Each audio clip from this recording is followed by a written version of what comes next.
Thank you, Coach. I also would like to thank the Hall of Fame Selection Committee, Mr. Shank, and everyone. Frankly, when, like Richard, when I got the phone call, I frankly had had a pretty crappy day at work.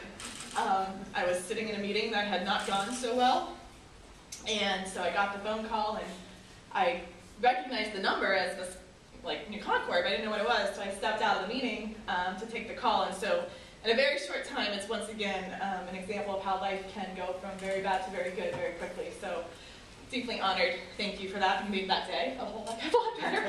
Not gonna lie. I'd like to also congratulate my fellow inductees, Cheryl. Obviously, had been there with having 2 daughters of my own, so I wish her the best as she endeavors into her future. And then Richard and Dr. Kokovich, who was part of my career here as well. I think it's pretty special to share today with you as well.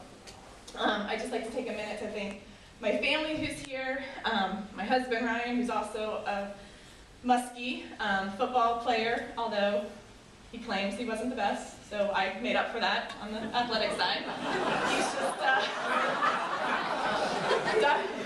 Coach Haycock, you know, anyway, he's glad that McLane got in the Hall of Fame somehow. And then my daughters, Molly and Macy, who are here, and then my mom, obviously, and then my brother Jeff is in Chicago at an NCAA basketball meeting, so he was not able to be here, but well represented by his wife, who's actually their anniversary today as well, so happy anniversary. And then Maddie, one of my nieces, Jeff's youngest, and then my in-laws, Robert and Janet, came in for the day from Pittsburgh, so thank you all for being here. I'll keep this pretty short, hopefully. But as I began to try to capture what I was feeling for today, I was, like I said, quite frankly, really overwhelmed. And I'm truly humbled as this is simply not mine alone. It's a reflection of the amazing teammates, coaches, support staff, athletic trainers, you name it, across the years that I've had an opportunity to be a part of.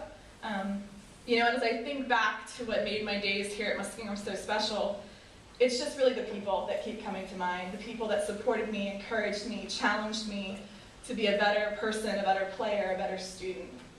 So I want to talk about a couple of those groups of people. As many of you know, and Coach referenced, you know, Muskingum's been a part of my life, frankly, before even I was born. I grew up right down the road, and my earliest memories are from being in John Glenn Gym and playing around. And I don't know that I can actually remember when I met Coach. She claims it was in elementary school, probably pretty close, because it was early on, to the point where I don't remember. And somehow a volleyball came in my hands, probably because she was trying to get a soccer ball out of my feet. Sorry, Coach. And then I think I just started hanging around the gym, and I remember coming to practices and games and shagging balls and just kind of being there, and I'm sure I thought I was being a help. It was probably more of a nuisance at times, but you know, it worked out, and Coach was a constant presence throughout my life, from elementary through middle school, high school, as she mentioned, club, John Glenn, you name it. And so you could say I was basically trained the Z hallway from the beginning. So when it came time to search for college, frankly, Muskingum was not first on my list. I felt that I had been here my whole life, and frankly, I needed to go somewhere else, that I should go somewhere else. And so I began to look at colleges and try to figure out what to do, and I was really struggling with what to do. And so I remember having a conversation with a good friend, Dr. Burson, who was always good for wise words, as many of us know. And he said something really simple, but it was really profound. And he said, you know, Kristen, you have your whole life to go anywhere. It doesn't have to be right now. And I said, you know what? I thought about it, and I said, you know what, he's right. So I thought about what was really important to me when I wanted to pick a college, and it was really 3 things. I wanted a great education, I wanted to be a name with a face and not just a number in some big classroom, and I wanted to compete for a volleyball championship. And so I knew those answers lied right down the street and playing for Coach HOF. So this honor, while it may seem like an individual one, and it's just my face on it, it really should be lots of faces, because it really is a team honor. And as Coach mentioned, as a setter, without my hitters, I really would not be that great. And they, you know, made me look really good. A lot of times. Made me look bad at times too, but most times they made me look good. And I was blessed to play with some of the best teammates who I also call my friends now and then and now. And when I think back, many of you were here, what we had during my days here was so special. We had a time and a place where we had a group of 4 girls who grew up together through elementary, middle school, and high school, and we all ended up at college together. Not by the same path, but we all ended up here. And then you throw in a couple others from the local schools who we knew through camps and things like that, and they ended up here too. And we had such a special group of people that we were such good friends, both on and off the court. We had so much fun doing everything we did. We loved to play the game. We loved to play for each other. We loved to play for our families and our friends. And even though we may not want to admit it, we loved coming to practice, especially because we knew Coach Seehoff so well. We really knew how to push our buttons. And so there was often times that we were just frankly trying to get kicked out of practice because it would be really fun. I don't recommend that probably for you guys still, if there's any current players, because sometimes it didn't work out so well, but you know, when you knew Coach since basically you were a little girl, it was fun to play with her at times and see how far we could get her to go. But so even through those times, you know, what I really think about what made it so much special is we had so much fun. We just loved it, and that's what I remember. And I know that's why we were so successful through it all. And so lastly, I'd like to thank my family,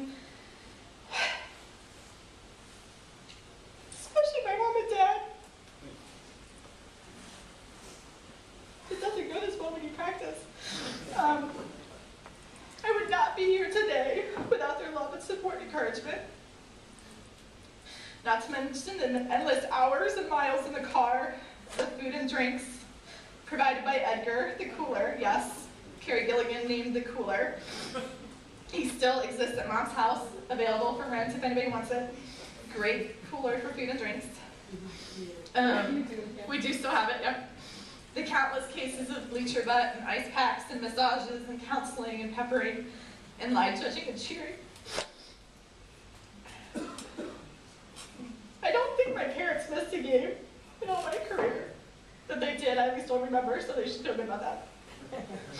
And it's more incredible to me now that I have kids of my own, and they're active in their own sports, and I realize what a sacrifice and dedication it takes to do it. But I also realize now why they did it. And they did it because there's nothing better than watching your kids play a game they love. And to see the love they have for that sport and the joy it brings them and the lesson it teaches them. And that's what it's all for. And it doesn't matter if you win or lose, because it's how you play the game. And it's how you play the game is the biggest lesson I remember from my dad. My dad, who was my first coach, and my first athletic trainer, and my biggest cheerleader. You play the game hard. And you may not always win, and that's okay, because if you leave it all on the court, you know in your heart you gave it your all, each and every time. And so that's where I knew he'd always be the first one there with a hug of congratulations or consolation, an ice pack, and wisdom to guide and reflect. Today is his birthday, so it's a very special day. It's very hard, because not a day go by I don't miss him. But I'm honored to actually share in this as well with him, and I know he's here, and he's here every day. And I've been told by many people that watching me play reminded them of how he played, and frankly, there's no bigger compliment or honor I could get. So I thank you, and go Muskingum.